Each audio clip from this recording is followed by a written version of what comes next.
Et que pensez-vous des propositions de Nicolas Sarkozy qui veut réduire l'immigration de 50%, durcir les conditions d'attribution du RSA pour les immigrés? Ce sont là encore des choses qui visent à flatter un certain électorat.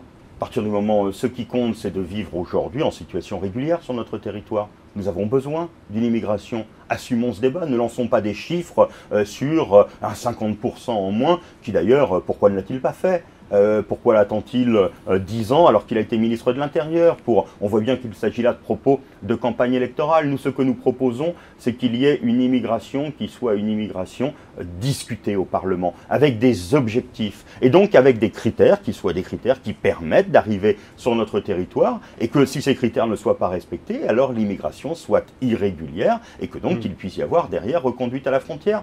Nous souhaitons aussi, et c'est une différence fondamentale en matière d'immigration, accueillir des étudiants étrangers, faire en sorte qu'ils viennent dans notre pays. Cela participe au rayonnement. Aujourd'hui, avec la politique qui a été menée par Nicolas Sarkozy et aussi avec la circulaire de M. Guéant, des centaines, des milliers d'étudiants qui sont aujourd'hui à l'étranger se posent la question de savoir s'ils vont venir dans nos écoles d'ingénieurs ou dans nos écoles de commerce, ou s'ils vont aller aux États-Unis, ou s'ils vont aller en Allemagne, ou s'ils vont aller en Grande. Moi, je pense qu'ils doivent venir en France. Nous voulons plus d'étudiants étrangers en France parce que cela assurera demain le rayonnement international de notre pays, et puis que c'est aussi un gage de bonne formation. Nous avons de bonnes grandes écoles, nous avons de bonnes universités.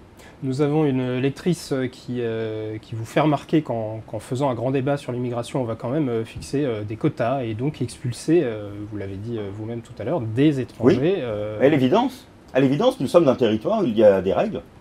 Tout le monde ne peut pas donc on va fixer des quotas. Oui. C'est à peu près... Il faut fixer des objectifs en matière d'immigration. Si l'on ne fixe pas d'objectifs, alors on n'a plus de règles.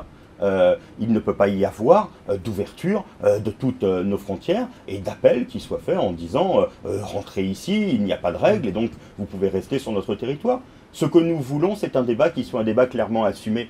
Que la République sache qu'il y a des traditions, qu'il y a un regroupement familial, qu'il y a un droit d'asile qui existe en France. Et cela, nous n'entendons pas en aucune façon le remettre en cause. Il s'agit de la tradition française, républicaine. Mais que pour le reste, il doit y avoir des règles qui soient des règles connues. Donc la règle du jeu va être la même que celle de Nicolas Sarkozy, sauf que le curseur, on va légèrement le déplacer. Vous la connaissez, la règle du jeu de Nicolas Sarkozy?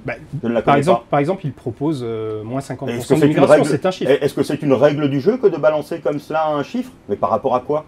Par rapport à quel chiffre? Par rapport à quel résultat obtenu aujourd'hui? On voit bien qu'il s'agit là de quelque chose qui est destiné à flatter. Ce n'est pas un débat qu'il nous propose. C'est une réduction qui viserait à dire aux Français, vous allez voir, vous en voyez là?